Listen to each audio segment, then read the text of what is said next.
Hello. Hello. What's your name? They call me Boogie. They call you Boogie? Yep, Boogie Interesting down. name. Yep, Who named you that? my granny. Your granny did. Yeah. Are you homeless? Yes. You are? Yes, Okay. I am. How old are you? I'm 49 years old. 49? Okay. Yeah. All right. How long have you been homeless for? Off and on for about 10 years now. Off and on about 10 years? Yeah. And how did you become homeless? Well, I'm from Akron, Ohio, and I came out here running from an abusive ex-husband. We were like super toxic, and either he was gonna kill me or I was gonna kill him. And a church group back home, they asked me if I had any place safe that I'd be willing to go to just to escape my situation. So I said, yeah. The only person I could think of is my granny, and Yeah. she happened to be still living at the time. So I came to grandma. So you went with your grandma? Yeah. And okay, but from there, is that that the last place you lived at before you became homeless? Well, yeah. Yeah? She died in 2021, Okay. and ever since then, it's been a struggle. Been you a know? struggle ever since then. Eventually wound it up in the streets pretty much, right? Yeah. Okay. Where do you sleep at? Well, I have a gazebo frame because it's illegal to pitch a tent within San Bernardino city limits. Is it? Yes, it is. 147 people just got arrested for that. I didn't know that. Yes, ever since they passed that law on June 28th of 2024, where it's illegal for us to sleep in public areas, much less private ones, even if we have nowhere else to go. They can take us to jail for Wow. the slightest. Even though they don't act on it, they can still do They're it if they starting wanted to act on it. Yeah. They're very much starting to act on it. Like, people have come up missing out here from the police. Just like all this stuff would be sitting there. The police just jack them and take them off. They got mental institutions or jail or rehabs. Those are the three choices we generally have. Is that where they take them to? Yeah, but they don't give them a chance to tell anybody. They don't give them a chance to do nothing. Not nothing. It's just like people just was coming up missing for a while. Just disappear them, huh? Yeah, Wow. for the longest.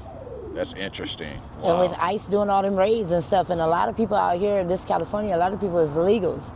So they take them, put them in penitentiary, and send them back where they came from. Yeah. Wow, that is really. Wow, I wasn't aware of that. I didn't know they had passed a law like that, but. Yeah, there's a lot. Maybe that's why I don't see. I see tents, a lot of tents, but I don't see as many as I used to see. What you see is basically tarps, and they look like trash heaps for real, because there's no real way to pitch a tarp and the proper way so it looks all nice and neat and military orderly and stuff like that. So it tends to look like a trash heap, but it's not a trash heap. There are homes. Yeah. What has the experience been like for you? It's been a struggle. It really has.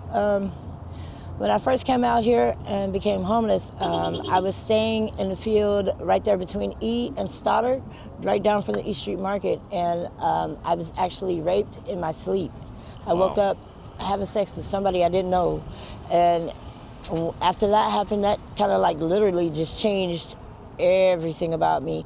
I sat up there, I started keeping dogs. I'm known as a dog lady now. Yeah. But I started keeping dogs. Had to have some kind of protection. Well, I've also, believe it or not, I've also been arrested for being a woman with 2 machetes at Succumby Lake.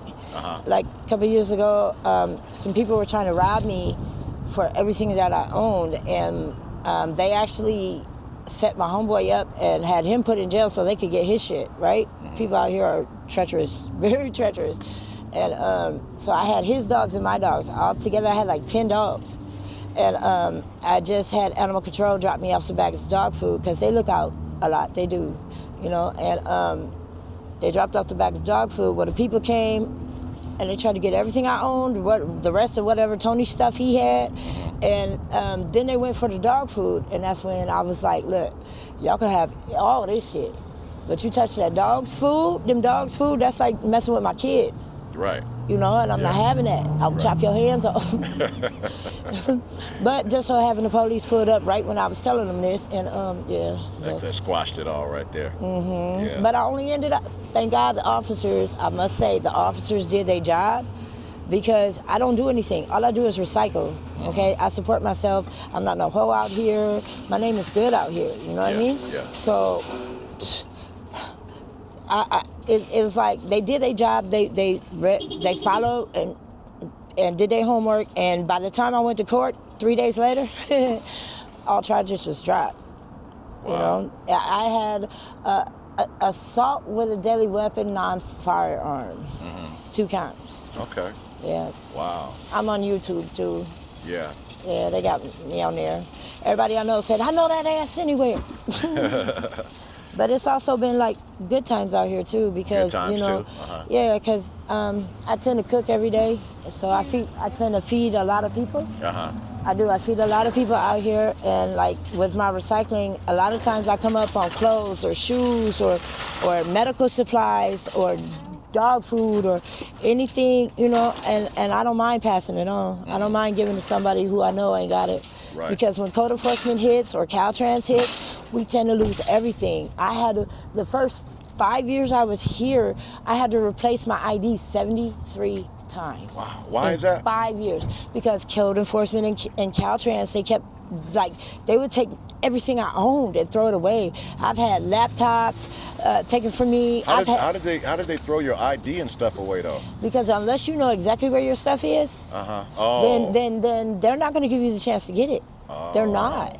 A lot of times they just pull up, say, get walking. That's probably something you got to just keep on you at all times. At all you know times. what I mean? I learned the hard way many times. But thank God. And they don't give you like if you told them, hey, can I just grab my ID? They don't give you a chance. Unless to do you that? know exactly where it's at. What they say is, well, without your ID, I don't know that this stuff is yours. Without your ID. Yeah.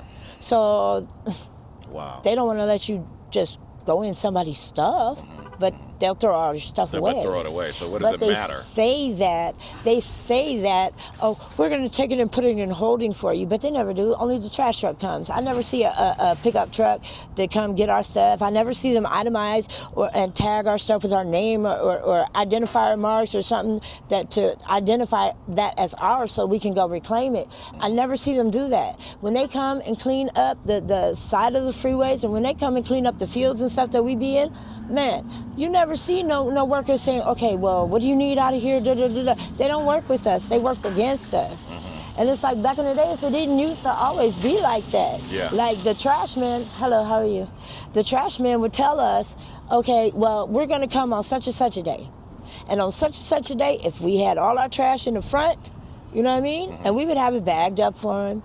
You know, we just people at the end of the day, you work with us, you give us some notice, we'll work with you, you know. We don't like living in filth. That's not us. Yeah. You know, that's not me. That's not nobody I roll with. Right. You know, we work hard every day, every single day. We work harder than 10 men. Look at my hands. They permanently stained like this. That from From just hustling, everyday repairing living, stuff. recycling and stuff like that. From hustling. I learned to pick up tools. I learned how to use tools pretty good now. And like I work on computers, I unlock phones, I recycle, I sell the stuff that I find when I'm recycling. A lot of times I find brand new stuff, all kinds of things. Yeah. Like, I come across that a lot with homeless people as far as them like, you know, pretty much salvaging things that they can find, you know, in the street and stuff like that. So. I sell metal, I sell copper, I sell glass, I sell my recycles, I sell everything I can sell but me. Everything but me. Everything but you, right? That's right. Yeah. My granny wouldn't like that. Yeah. All right. Well, it was nice talking to you. Do you have a Cash App? Yep. What is your Cash App? My cash tag is Manna Baby, MANNAHBABY 0127. One more time. Manna Baby, MANNAHBABY 0127. All right. Well, maybe we'll have some people reach out and maybe donate to you. I'm sure you can use that. I would love it. All right. I would love that. All right. Well, you be safe out here and take care, okay? You too. All right. Thank you. You're welcome.